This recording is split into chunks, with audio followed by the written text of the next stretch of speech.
Open Table. Our guest today is Sebastián Díaz Morales, who joined us from Amsterdam, right? Yeah. So thank you for coming, and thank you to all our guests. This is an event that Christine Massel, this year's curator of the exhibition, wanted, and it is a lunch, so please eat. Don't feel shy because we have cameras and microphones. And of course, feel free to ask all the questions you wish because it's about having a conversation with our artist. So, how was your journey? My journey? It was not that very exciting, but very easy one. Well, till you get here to the airport, then the whole trip with through the water, you know, with the water taxi and so on, then suddenly there is where the adventure starts. Okay. You are exhibiting at the Biennale with two different works. One is Pasajes 4 in the Pavilion of Time and Infinity, and the other is Suspension, which is in the Pavilion of the Joys and the Fears. Mm-hmm. And then you have a third video, because you're a video maker, right?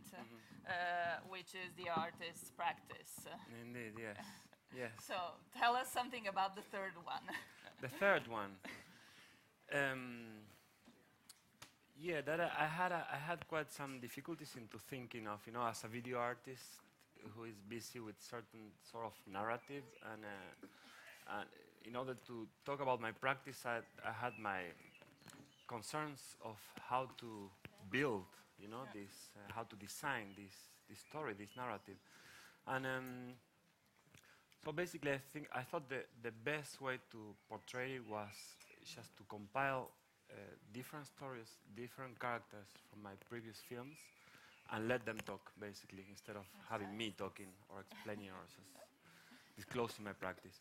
And that's basically what you have. I took as a base one of the series of the videos from Pasajes, where you see a character crisscrossing a urban landscape, which is the city of Buenos Aires. And I took that as an idea of a labyrinth. And through this passage, what you see is this person opening doors, because of the number 1 from Pasajes. What you see is just a guy opening doors, and these doors will connect him and the viewer to a completely different space than the one which is expected. So through opening all these doors, I opened sort of new gateways to all these different narratives that I had been busy with since '98. So that's a little bit. It's a long time, and it's a selection of those characters and those moments and those situations, ideas that had been opened through that very short video that you can see. Yeah, because it sort of tells the history of your video making, not everything probably, but and especially because in the Pavilion of Time and Infinity you have Pasajes 4, which is the fourth part of a series. So people can, looking at your artist practice video, can have a glimpse of the previous work and connect it to it. Yeah, exactly. That was, yeah. Since actually the two works which I'm showing here, which is Suspensión and Pasajes 4, they are both part of a series. In the case of Suspensión, of a trilogy, and in the case of Pasajes 4, is a series which didn't conclude it as yet, or I think it didn't conclude it, maybe yes, but maybe not. So basically, yeah, the intention, I mean, these are part of something else. So they can survive and exist by themselves, but at the same time, I really felt the need of adding this other part of the constellation in a very simple way, without explaining it, just giving a glimpse of the universe, basically, which they are also part of. Yeah.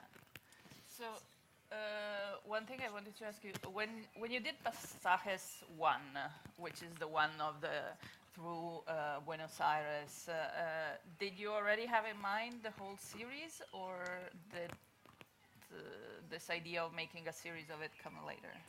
Well, no, not at all. I mean, I thought that was it. I mean, or most of the time, it's not that I really think of, I'm gonna, this is gonna be part of a series, this is gonna be part of three works, a trilogy. I mean, you have to think that this work, Pasajes 1, also the same as Suspensión, are part of a series that actually took place in a lapse time of 3-4 years.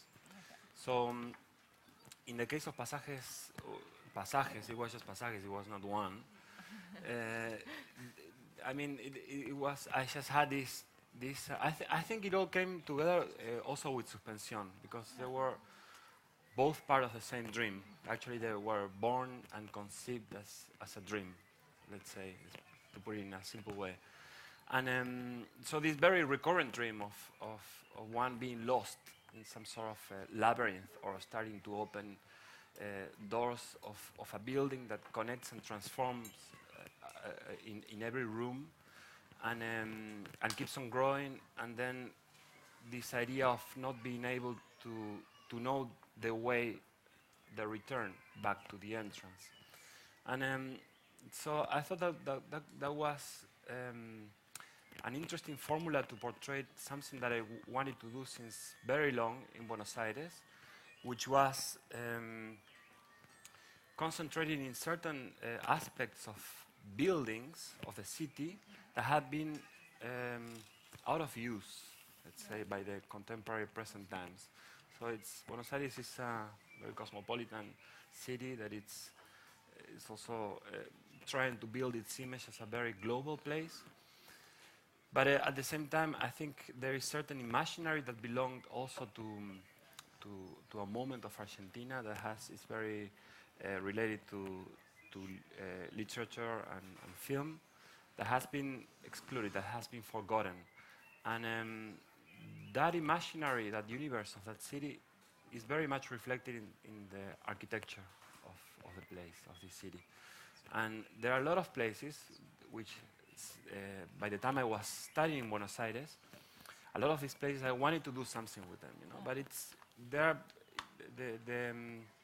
say the ambience is very fragile, in the sense that if you come as an author, or as a filmmaker, let's say, and you just place a camera there, then suddenly you are intending to construct, to build up something from that place. And my intention was basically always to let things flow in the place, not just disclosing a lens or the eye on it.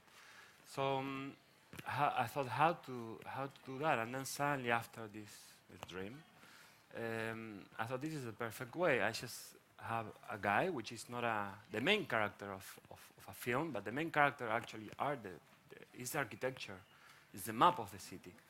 And what I have is just this person crisscrossing this map that I really want to portray of this place. Not the one that we see daily from the city, but the one that I really feel the city really is. And so in a sense that was perfect in every aspect of the idea for me, because not only I thought I could succeed with this film in terms of making something that was efficient to the concept, but also it allowed me to explore all these places not only as a tourist, but just, okay, I can do something with it. You know, I can really be constructive and not just negative about the situation. And so the script basically was a map. Was a map that I found in long ago in the 90s, thrown away from the city on a trash can, and it's a very beautiful old map where I basically build up the story of the narrative just by pinpointing all the places where the character was gonna go through. And so then after that, it was just a matter of like diving into it, no? And first of all, finding the right character. The right character is a friend and is also an artist, Federico Zuckerfeld, and who comes from a surrealist movement with a very political and social input into it. And when I told the story, you know, imagine you tell this sort of story to a surrealist. You know, like we're gonna go with a camera, and the camera is just fixed in one point. We're gonna see you just coming from the right, from a door. Then suddenly you're gonna go in the direction of another door. You're gonna open the door, and suddenly you're gonna come into the cathedral, you know. And from the cathedral, you're gonna go to the butcher, and another door is gonna be open, and you're gonna go into a box gym, and then from there on, you're just gonna go into a library, and then the University of Social Science, and then this other museum. So then suddenly it all he was like, no, how could you have this idea, you know? And that was a script. But he didn't say no. No, of course. He said, like, when do we start? So then we started like right after it. I mean, it was simple and a little bit also at the same time a bit more complex in the sense that I wanted the camera has a very strong presence in Argentina, especially, and we didn't want it to ask also permission, because if we asked permission for doing a shooting, then suddenly the whole mechanism of fiction was going to be visible. So the idea was just going, sneaking into a place, and just doing this shot, which was very easy, was done with a simple camera, and just us. The first one we didn't use even a tripod. Okay. So and then I would just like whistle to him, and he would just like come through that door, and most of the time he would open a door where we didn't know exactly what was on the other side, you know. So some of the times there was people on the other side, which were, but he didn't even care, you know. So he even finished the shot by entering and closing the door. Even sometimes we didn't needed that, but it was very evident that for us we were actually living the narrative. We were part of this story, of this universe. For us, it was really crossing these gates, you know, into different dimensions, and revealing that map that we thought it was our true map, our optional true of Buenos Aires. So that was the first one. The second one, I basically don't like to repeat much formulas, but then I thought, I mean, I love doors as elements also, no? Architectural elements. And they have their whole history, no, to tell us. And then these doors in Buenos Aires could tell us a lot. But then also, through looking at doors, I came out to find also stairs. Yeah. So then Pasajes 2 was born, and that was, okay, we don't have now an horizontal labyrinth, but let's make a vertical labyrinth, where this guy is just gonna climb a city that it's endless in its way up. Could have been down also, but yeah, we decided just to go up, and basically in the number 2 is the screen is vertical, and what you have is just the same character, Federico, going up, building floor after floor, using also the same formula of picking up a lot of the same buildings from that same map, but also a lot of different ones. And yeah, and that was also a whole adventure, because imagine, I mean, we walked, his shoes already by number 1 were already almost destroyed, and by number 2 he had to throw them also. We said, okay, we are not going to take any lift you know, even if there is a lift, we're just not gonna take it. We're just gonna climb upstairs. That's the whole idea, you know. Did you count the stairs? I count the stairs through the editing. So basically, we climbed up more than 260 floors, you know, through a week. And yeah, he kept on cursing me, and that was the last one I did with him. After that, he said Now that was stop. 3-4 years ago, and I'm planning to do a new one. But so yeah, then the series kept on evolving. I mean, I could keep on going in the with the whole story. But yeah, basically, it was never conceived as something that was gonna be continued, and it's not all also till today. It is only if I think that there is a real need of doing another one, a fifth one, that I will come and go through it. Yeah. Okay. But also number 4 is I saw some similar things, of course, to number 1 and number 2, because you all every now and then. Number 4 is basically a journey through landscape. Yeah. It's a journey in Patagonia, right? Mhm. And you'll have this passage from one landscape to the other, but then also sometimes you have doors Mhm. opening, and Yes. sometimes you have stairs, Yeah. which is I found as a connection to the first two, but it's a different kind of trip. Yeah, totally. How did that Yeah. come out? Yeah, I had my doubts, you know, like how.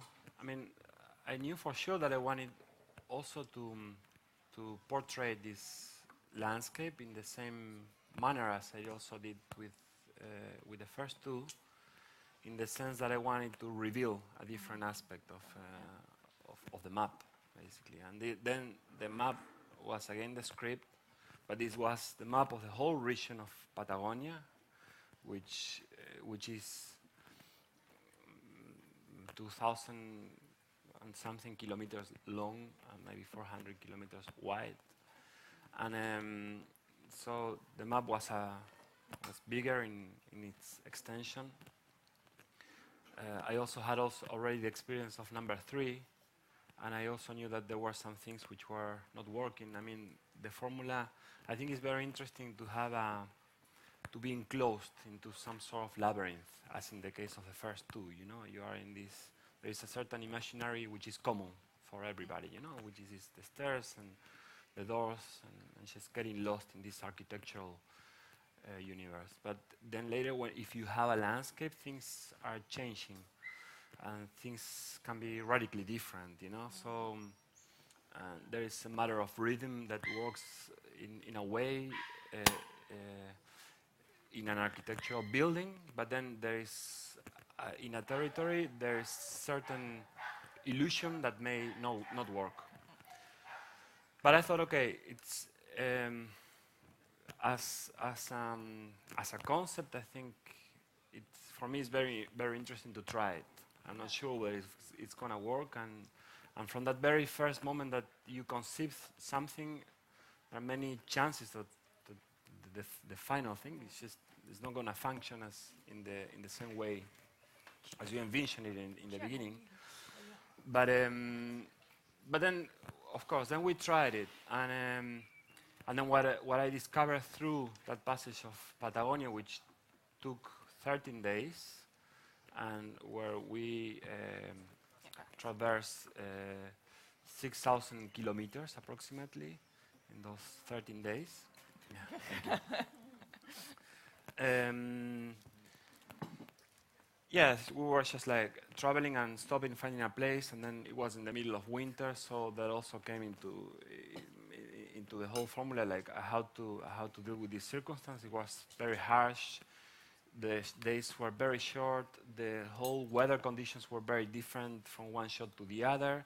So we needed, in order for the whole thing to work, we needed to find certain continuity also in shot to shot, and then.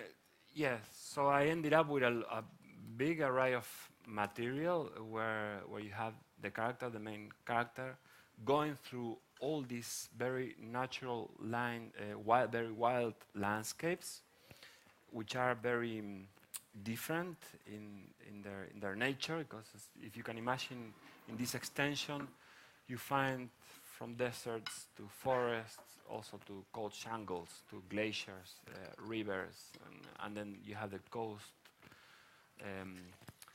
on the east, the mountains, the range, the Los Andes range mountains. So it is very amazing, but I just also didn't want it to. I actually wanted to show that contradiction, you know, of that very well-known image of wild image of Patagonia, of this untouched landscape. But on the other hand, I also wanted to portray the societies that I very well known, which are the place that I've been born in, and I wanted to also show all these contradictions that arise from that society in relation to that nature. So basically, that's what the character does. She's crisscrossing all these landscapes that I have been telling, and then in one point she also finds a ruin. She gets into the ruin, and then she gets lost into this labyrinth inside the ruin in order to come out into a little town, or in order to come out into a place where there is some sort of military how do you say this? No, it's there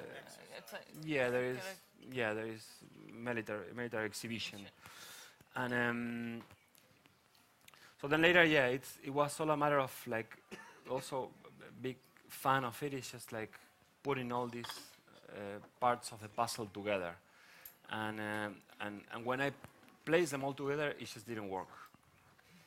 So it didn't work. For me, I mean, it didn't work as it worked in number 1 and 2, and then you start thinking, okay, why? You know, you get lost a lot of times in the way you envision something and then produce something, and then you just start. It happens to me that I start losing a little bit the track of things. So I try hard to understand what was going on. I tried also to use the same formulas as I used in 1 and 2, which was to remake the whole steps of the character walking through the landscape, but it didn't work in the beginning, so I left it like that. And the work exists for at least 2 years in that very original state, where the sound of the work is the raw sound. And then later, when I was invited to show it here, I wanted to change it, and then I changed it, and what I did is I retried this idea of remaking the footsteps, the Foley work of the character walking through the landscape, and isolating, just concentrating on her walking through the landscape, and recreating new atmospheres to these spaces. And then suddenly it worked. And it's interesting because I tried it, didn't work, and then I left it like that, and then suddenly now at this point it started working again.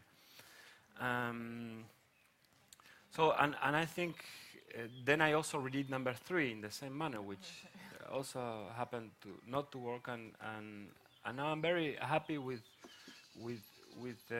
being very that consistent with the formula, in the sense that now the way I see it is the characters, just as in this one that you can see here, as in the 3 previous ones. These are mainly the characters walking through some sort of simulacrum, which is the reality we inhabit. And so they are the only true things.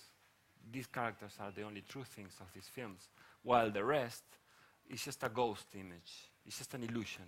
So even when you have like the military exercise or every other external sound that is not the nature, you're not going to listen to it. Also in number 1, 2, and number 3, the whole environment is muted. So the only thing you hear is just the footsteps of the characters. And it's just the characters walking through the matrix, basically, just to put it in a very simple. So it's a bit exploring the boundaries. I know you do that a lot in your work, exploring the boundaries between what's fiction and what's reality. Yeah. Yeah. What's imagined and what's real. Yeah, it's exploring, is questioning our perception to reality, basically, which is what I try to do in every work in different manners, in different ways. It's what you can also, in a completely different way, as in Pasajes, I also do here with Suspensión. So a different way of producing, different exercise of designing an idea, of scripting, that there is a whole script and logistics involved in this sort of production. But at the end of the day, it's just trying to reach to the same goal or concept, which is also always it comes to the thing of questioning our perception because to reality. My perception of the videos when I saw them was, at the beginning they look like a documentary, but then when you finish watching it, it's no longer you don't know if it's a documentary or if it's like a movie. Yeah, indeed. Yeah. So Yeah. you have this this mix of impressions.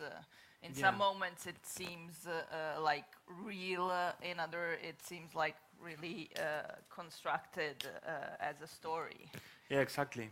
It's I think I'm telling you now all the work that I did in the editing through the editing, but the idea is that I mean, it's not the idea that you don't see it, but what happens is that most of the people that actually don't perceive that, or even don't want to perceive that, you know, it's like it's part of the game, it's part of the illusion. You believe in it, and that's it. Okay. So then, if you ask yourself technically how what's taking place there, then you ask, okay, did you record the footsteps? Did you edit that? What's going on there with the sound?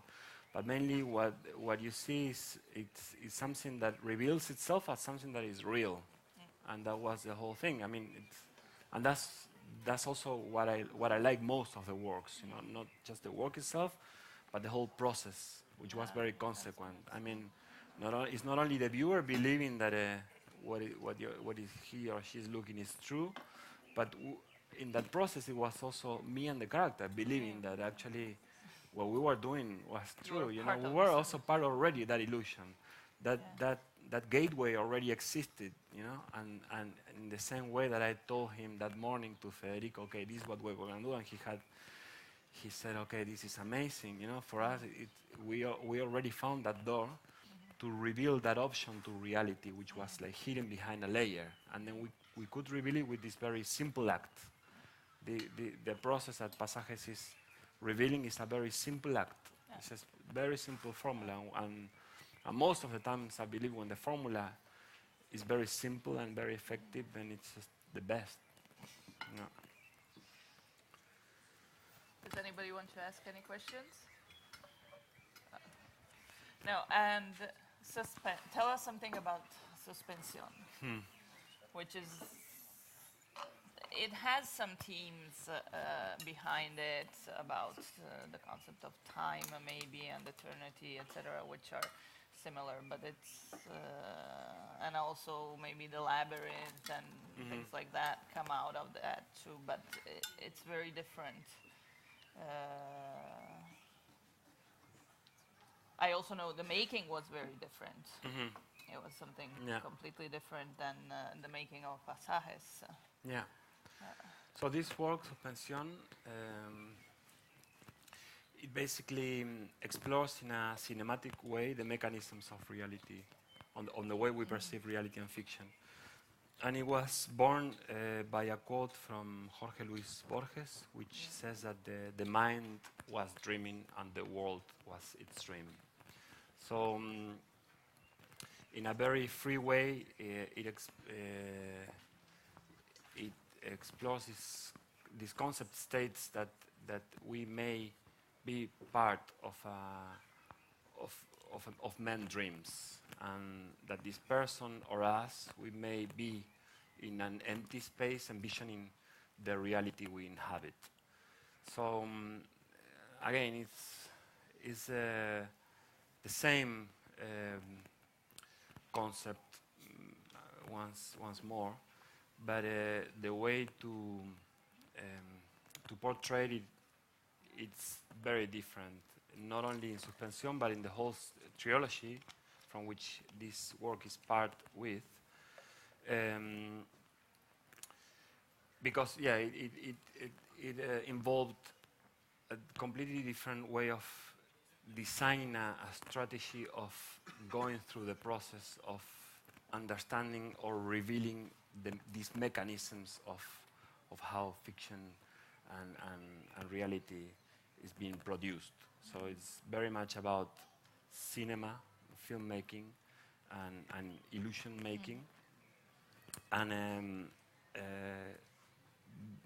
it's portraying it, making use not only the whole of the whole mechanisms of building fiction,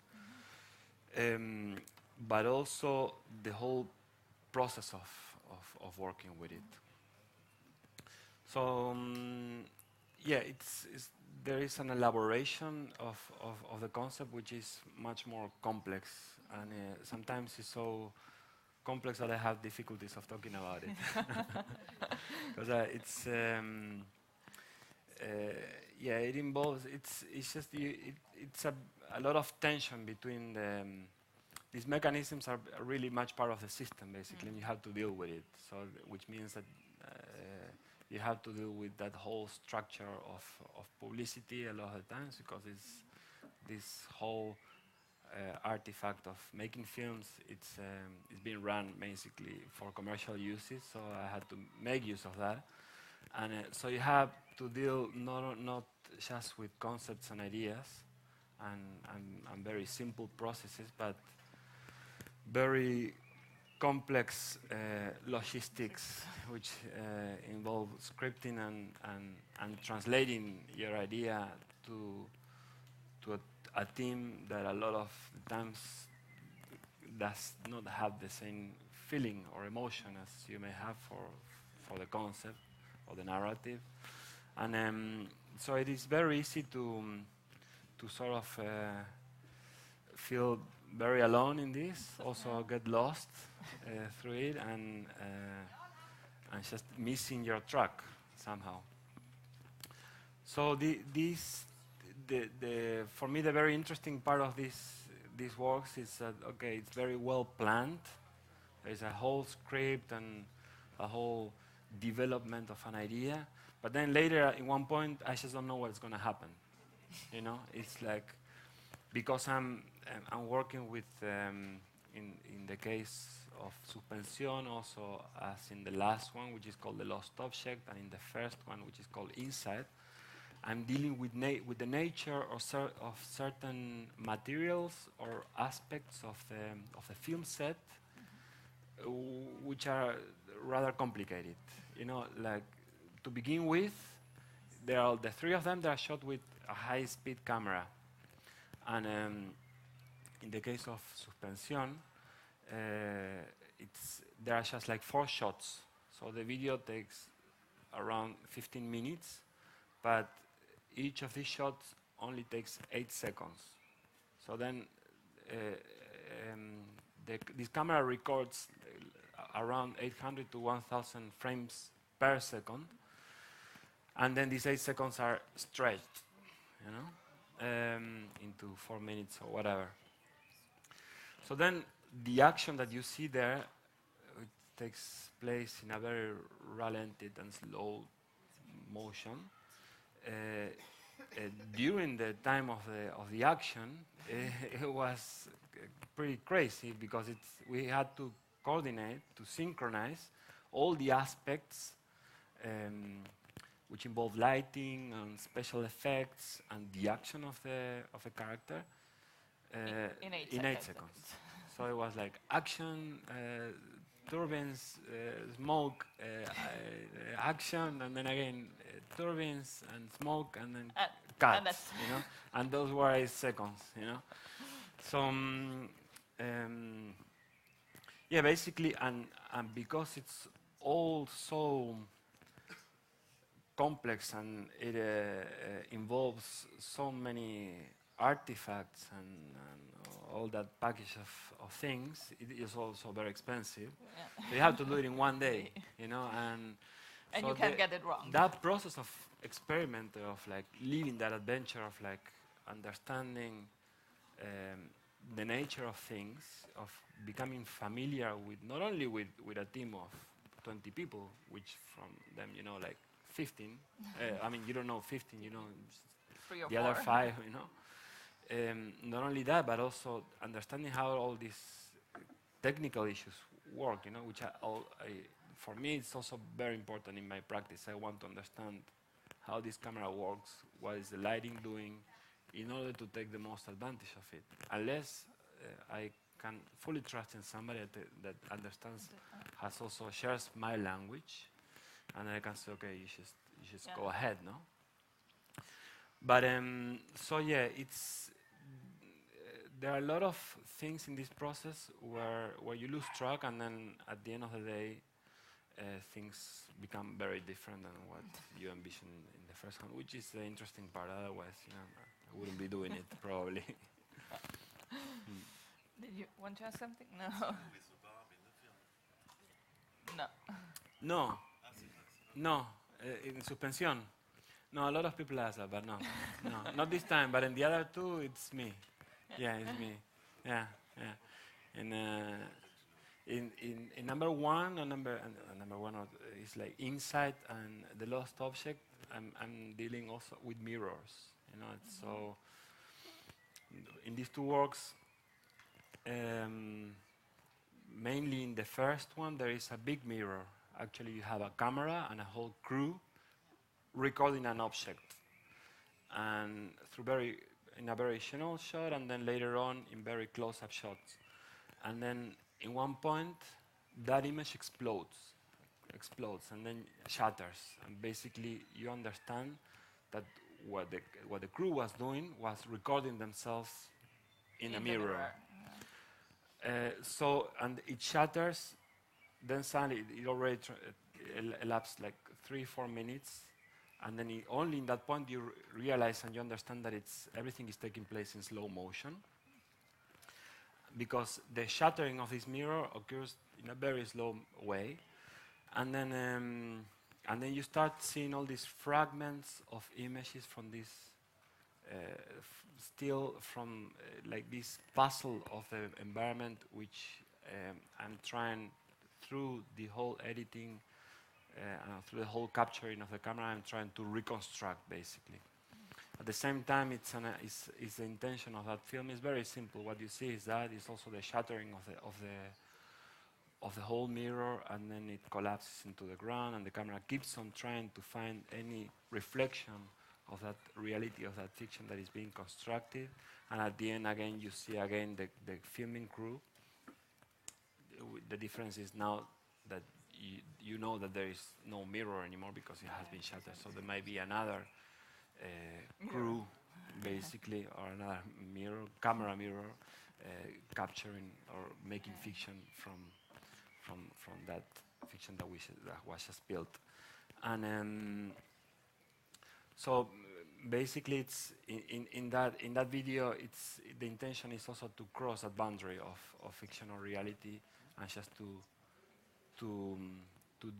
dive into a different dimension, which is that dimension where suspension is taking place. You know, suspension is already on the other side of that mirror. Yeah, go.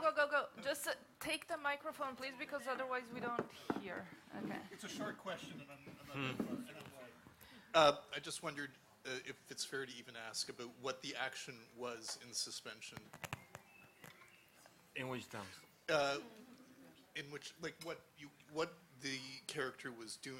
So, like, what is the 8-second action that was happening? Yeah. Do you know what I mean? Yeah. So the action that the character had to do was very simple. Basically, he had to fall. He had to basically fall or be suspended. So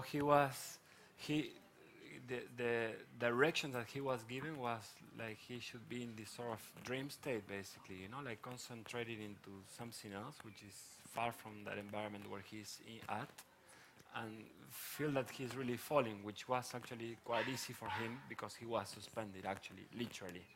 He was suspended in this film stage. Suspended. He was suspended with two very thin wires. Yeah, that's the whole trick.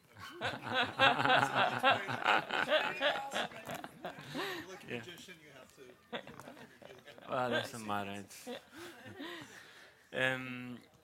Well, I mean, it's in the case of the three on the trilogy, the idea was to post-produce as less as possible, so the very, very little post-production, you know, and just to construct this illusion as musicians do on stage, just like that. So in a very crafted way, if needed. Actually, it was in a very crafted way because we didn't count it with a huge financial support for this. So basically, that's what the action was that, and then I knew that I wanted like one sequence shot without any cuts, you know. So the idea of a loop should be almost eternal, you know. It should keep on looping endlessly, as in pasajes. In pasajes, there's really no beginning or end, you know. And I like this thought of this character being enclosed or imprisoned in a landscape, you know, or a building, and being condemned to circle this place forever, you know. So that for me, that very technical issue of the loop is very important. You know, the loop shouldn't be visible. There should be no gap, not even a little blackout between the end or the beginning, because there is no end or beginning. So for Suspension was the same. I wanted a sequence shot, no cuts, and so that was a little bit complicated because that meant that technically the whole game that we had to play at stage was rather difficult, since we had to begin with a full frame with some sort of matter. In this case, let's say smoke, no? And then that smoke should vanish, should go, and then you should see the character should develop certain action, and then a new cloud should cover again the frame, and then it would do a cut, you know? So the next shot would begin again in the same way, and then I could fade the clouds in the editing, you know? And but in 8 seconds, without trying that much, because we had the studio for 1 day and a half, because it was so expensive, and then it was just a matter of like, it became a game of improvising a lot, because a lot of things were not really working in the way we were thinking of. So we had to improvise a lot, and things changed very much through that process. Which again, it's part of the challenge, no? It's in the moment that I know that I build up such a script where I don't have much more of an independency. I'm not that free, because I have all this struggle of production around it. Then I know that it's gonna be a big challenge, and that I have to just go through it, and if it doesn't work, it doesn't work. I have to live with it and change things through the way. In the same, it happened the same with Insight. You know, I mean, it's like, imagine you have, the idea was that the mirror is gonna shatter, it's gonna explode, you know, in a very effective way. And then, so you're gonna have all these pieces of mirrors flying all over in the stage. So how are we gonna do that? We tried different things in the beginning. Okay, that we had it, we solved it. But then it was, okay, with this camera, I want to capture all the reflections that you will see in these tiny pieces which are flying away. All right, Okay, so I know I would speak with the director of photography and I say, okay, yeah, I think it can be possible, but I mean, we never tried it, and this camera is as big as this, you know, so we cannot really move it, and so then you had to start sorting things out, and then also you realize that you don't need that much more of technical skills, you know, for that. You just need your certain logic of reasoning, and because the very skillful people wouldn't actually know how to deal with it. So it's just needed some very simple logics. And so yeah, then later it was like just throwing a piece of mirror like that, which will fall in less than a second. And then after, when you play back that, you start understanding the nature of the mirror and what actually that mirror reflects in that very elapsed time lapse. And so that became a big part of the experiment, but we only had one day, so that had to be learned there. And yeah. I have a question about, clearly you're very interested, or you're working on the theme of simulation or simulacrum, and in suspension you have like 4 different shots with increasing levels of imitation or decreasing levels of imitations. At some point one is like, oh, this is just fake, and then you're like, oh wow, this is pretty good. But I want to go back to passages 4 or 4, when you were saying that the landscape wasn't very friendly to this idea of being fake. When you use the formula from the other ones for architecture and urban environments, the landscape wasn't yielding to that, and you had to go back and rework that. Is that telling you something about landscape and this entire idea that everything is false, but maybe landscape has some other nature, not nature, but I don't know what word to use, but what was the reaction when that happened? Because you could have pursued the idea of, okay, make landscape very real, but you came back and rework it into this falsehood of being just an experience. Yeah, that's a good question. I think when you work with a formula, certain characteristics of this formula can be more flexible than others. And I guess that a building in the frame of this structure was more elastic, let's say, than a landscape. In that sense, the landscape, it is just was just bigger and stronger than I thought, also, and it was less easy to manipulate. In that sense, so on one hand, it is also much stronger, you know, to the view. So you are kind of amazed of this very pictorial, beautiful view of glacier, you know, which is breaking and collapsing, and it becomes very beautiful. And that was also not the intention of what I wanted to portray. It was not only the beautifulness of this place, but mostly the rawness of it.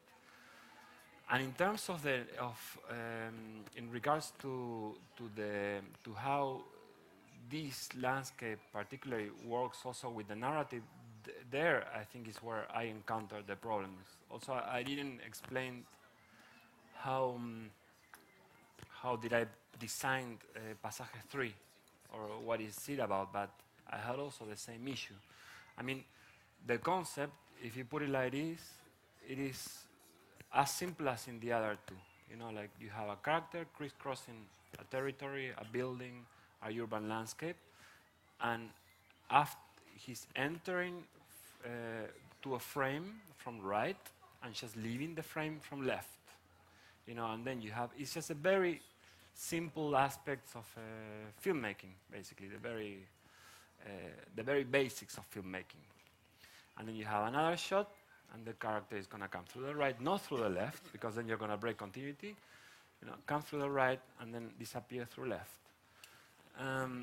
So, yeah, with the landscape, it just turned out that wasn't the logic. I mean, it was the character would take too long to crisscross the landscape. You would lose a little bit of the rhythm, of the tension. So the motion and the experience of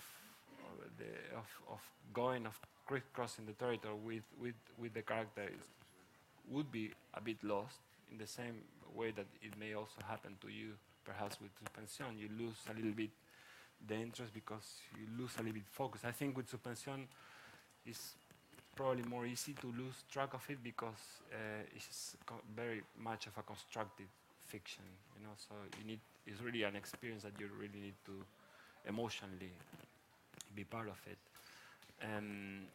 So yeah, and in number 3, let me just explain how this one worked. The formula, I mean, if I tell it, maybe it's as efficient as the story of the other 2, which is, I mean, so there is also a story which is interesting to tell, if you may allow me, is that I was invited to Jakarta, to Indonesia, where I did several works there with a group of friends which are called Ruang Rupa. So this time it was the 4th time that I would go to Jakarta, and then they invited me. They tell me, okay, you have like 10 days to make something. The Biennale starts in a month's time, and you're just coming 10 days before. No, 15 days, they told me. And I said, all right, but I can only go 10. Okay, let's do a feature film, which we did first time. We did a half-length feature film in 30 days. So we thought, okay, we have already a training, let's do it again. But then I discovered that Jakarta nowadays, I mean, year 2001 was different than 2013, and by 2013 the traffic has become a monster. And it's impossible to go to one place, to get to one place without being at least 3-4 hours in the car. So I thought, in 10 days, I'm just gonna spend 5 days in the car, you know. So doesn't make any sense. Let's do a series of pasajes, and let's construct something out of that negative aspect of this monster. Let's reveal the monster, basically.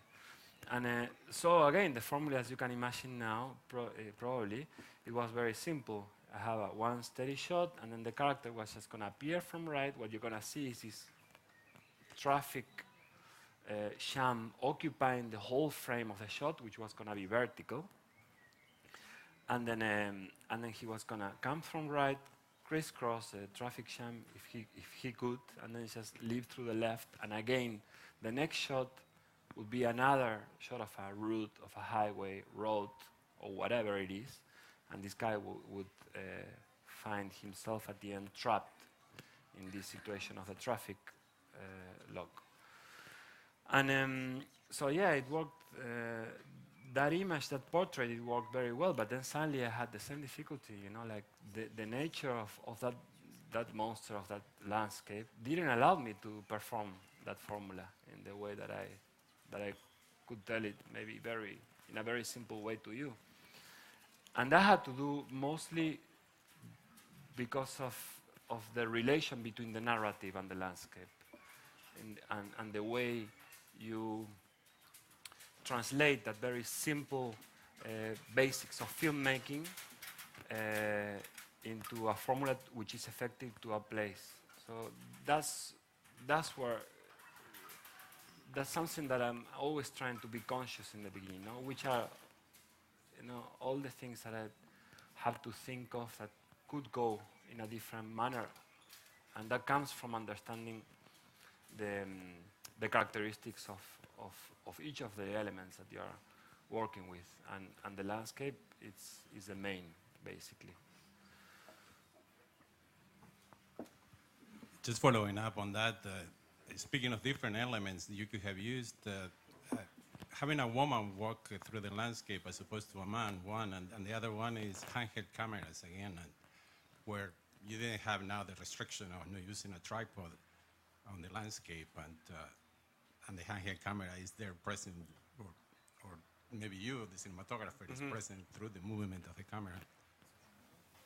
No, sorry, I didn't get the question. Oh, the first question is having a woman walk through yeah. the landscape, Yeah. and the second one is still using a handheld camera when you're working with the landscape, because now you could have used other devices. You weren't restricted like with architecture, and the movement of the camera is there telling us, here's the cinematographer doing this work. Yeah.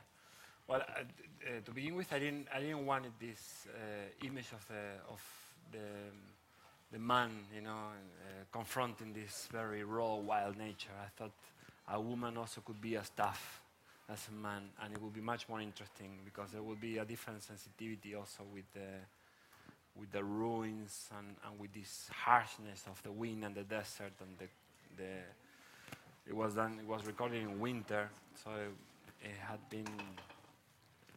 was very cold and so that was something also that was not really clear what was going to happen. You know, how were we going to be able to deal with that, and how was going to be the reaction of the character in regards to this harshness, you know. And but then again, it was an adventure that we had to go through in the sense that a lot of things needed to be rethought, reformulated, and in terms of the way I thought the narrative was going to work. And in terms of the equipment that I used, I think in this case, it was even much more needed than in the other ones, just to have a camera with it's not even a tripod, it's a monopod, you know. So because that means that it's the reaction is very immediate, you know. So as long as you see something, then you just turn on the camera, understand how it's going to be the shot, and then you do it. When you have more elements to deal with, then it means okay, you need to plan with a little bit more time in advance. And you can imagine we were just like going on a car with a tent on the back, you know, and then just seeing something, and then just stopping immediately and doing the shot in less than 2 minutes, 3 minutes. So basically, it was really needed to be like that. I think if we had a different equipment, that would also be very visible. I don't know how visible this is also on the film. I mean, if you can see how much of a production is behind it, you know, or if it's me, or if it's a camera, there's a sound person, you know, if there's a crew, there is like how long did we take to do this? I mean, how much did we plan to do it? But for me, it's, I mean, in a way, in every work, not only in these ones, the process of doing something, it is somehow always very visible in the end product, you know. I mean, in '98 I made my first feature film in the same region. So all these landscapes that you see now, I've been working on since very long time, since the '90s. With this as a subject, with the landscape as a subject, and with this specific landscape and territory as a subject. And this film, we did it with a crew of friends, basically, which was my neighbor, who is a lawyer now. You know, is one of the characters. I mean, we were all, besides me, the rest of the crew, which we were 5, were characters also of the films. And so another character was the owner of the cinema, you know, where we actually afterwards we showed the film, and we did. Everybody told us it was impossible to do a film in that place, knowing that a film involves having this big production around it, you know. And so that has been always a question for me, you know. I think there is always ways of reformulating a map of ideas, also of way of doing, of mechanisms of producing something, and in this case, there is not necessarily that I need a very technical crew to realize an idea. in that case, actually was what we had. You know, we just had us, which was these 5 friends coming from this town, Comodoro Rivadavia in Patagonia, you know, and understanding very well the state of things of that place and knowing very well how was our position in regards to that present time.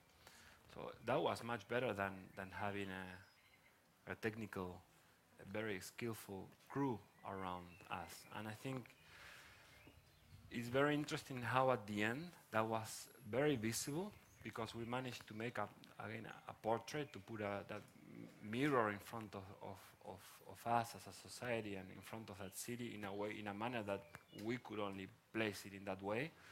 But it was also interesting to see that a lot of people thought that that there was a big production behind it, you know. Well, actually there was no production at all, you know, and there was, but it was very crafted.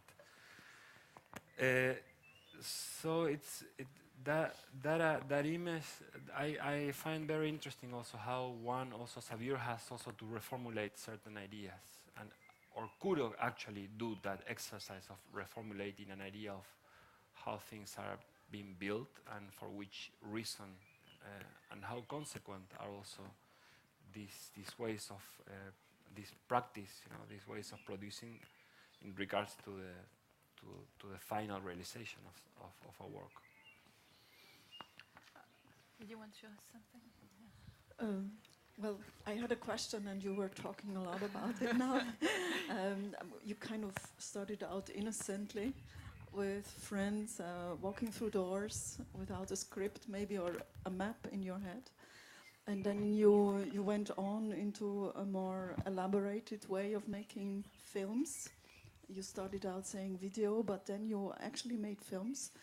And I see that, you know, the diffusion between filmmaking and art filmmaking is becoming more and more stronger and stronger.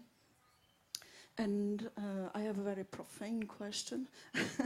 How do you then also tap on film funds when you're working on longer productions, which obviously have totally different budgets than from when you're working in a more intimate setting? I am working in film funding. Yeah. All right. Yeah, I don't work with film funds. No. It's. I think they're mostly very strict, and they don't. I find myself sort of imprisoned with those sort of conditions, you know, with those rules of the game, and I basically don't work with, because I have chances of working in different manner, because I don't have really the need. If I would, I would do it, but basically the thing is, I did a couple of feature films besides that first one that I told. I did a long length feature film, which and then I produced other films or video installations like these ones, which were probably as expensive as a feature film, or even more, you know.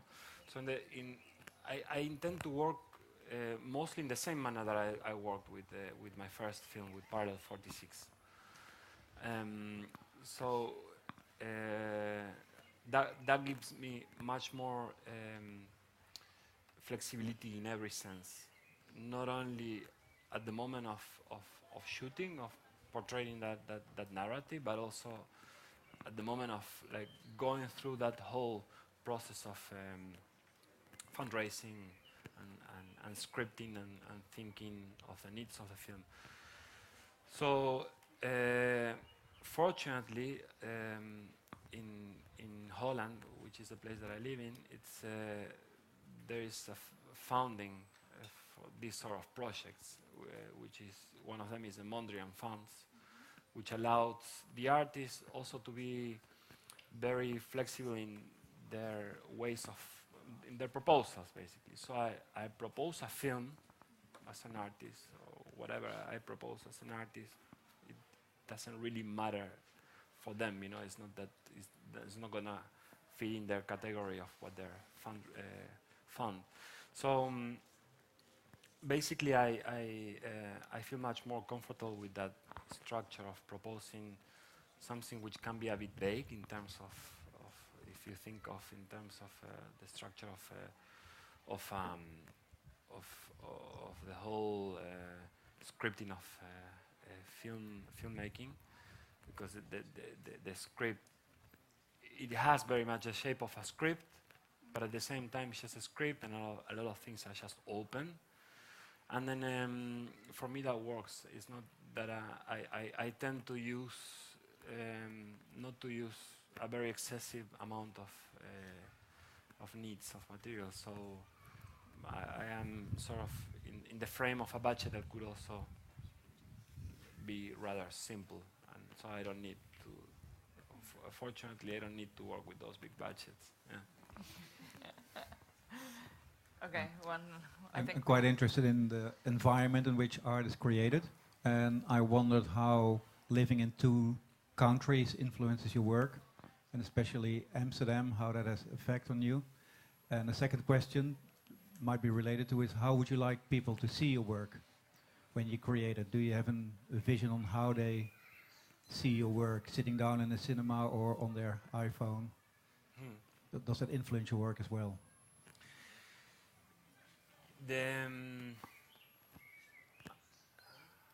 I think my practice changed a lot since I changed this background, you know, the backstage of my narratives of my films. Not only because the characters in these two places are very radically opposed, the circumstances are very different. The state of things is a different universe, and I very much I fit in my works from that. I react mostly to a need, to an urgency, or that's what I used to do, to an urgency that was more visible, which actually needed me. And I think in that sense I changed a lot my practice, because I found myself in a place where things were mostly where there was not a very specific urgency. There are still a lot of urgencies to attend, but I think the nature of this urgency was very different. So I had but at the same time, coming from a place like South America or Argentina, if we can categorize like that, I'm very good in improvising, let's say. So I can also, and being a filmmaker, I can also, or being trained as a filmmaker, I don't consider myself a filmmaker actually.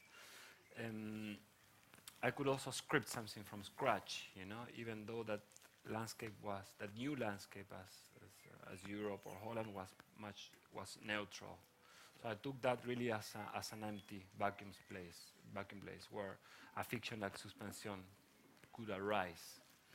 And so in that sense, from the movie from a movie like Parallel 46 to this last constellation of works as Suspension, The Lost Objects, and Inside, the whole process and the whole way of dealing with a place, with a need changed, and I think I'm much more now dealing with a concept and just like looking at an urgency of an idea, and developing that and expanding from that very base ground, basically. On the other hand, your second question, I'm very specific when it comes to exhibiting my work. So I think it's the whole perception, especially on works like this, maybe not in Pasajes, but works like this, is very much about your experience with it, you know. So if there is no emotion, and I'm working a lot with an emotion here, so if you don't feel that emotion, you're just gonna it's gonna be relevant. It's gonna be superficial. It's just gonna gonna work basically. And the format of the form that I give to that environment, it has a lot to do, you know. So even if it's they could be very cinematic. Let's talk about this last trilogy of works. The works can be very cinematic. So at the same time, I'm also talking about the whole circuit of filmmaking, of illusion making, and in that case, I also have to think or consider these films of being shown, being exhibited or screened in film theaters. So for that, I also create a new version. I create a version where you have a title and you have credits. So that to say that I'm very aware of it, you know. So I think the experience a lot of the times can be lost by the format you are looking at certain sort of narratives of works because of in this case because of the emotion that is involved in it. And so now to refer to something that you have seen in Suspensione, I worked pretty much on that, you know. So I have been looking at every detail, and through that process, again, there are some things that work and some things that I could have probably changed or not.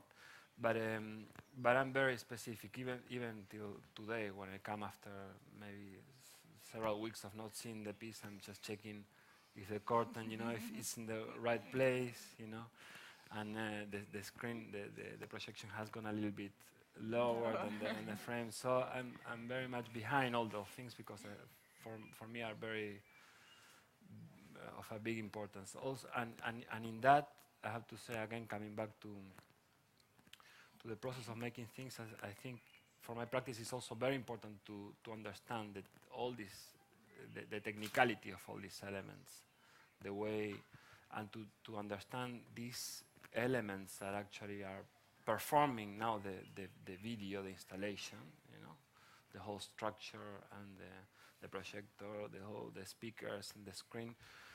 They are characters, basically. They are characters of that narrative that I am introducing to you. And by looking at them like that, I need to be very conscious on the way they perform. In that aspect, how would you feel about your work being broadcasted? Yeah, yes, I do it. Sometimes I have done with some of the works, I do it, and some other works, I think it's this whole series of this whole trilogy is going to be broadcasted now in Icono TV, and it's been sometimes broadcasted in other mediums. So some of the works, yes, some other ones not, but it's something that I really think of, you know, like I consider, and some yes, and some not. Yeah. So we'll see the next ones on another channel. Yeah. Okay, we reached the end of our lunch. Yes, exactly. You must be starving. I can say it's getting cold. Well, I wanted to thank you Thank you, for this everybody. wonderful talk. Thank all our guests for being here with us today. I remind you we have another open table tomorrow at the Arsenal at 1 o'clock with Jeremy Shaw. And I hope you have a wonderful day. Okay?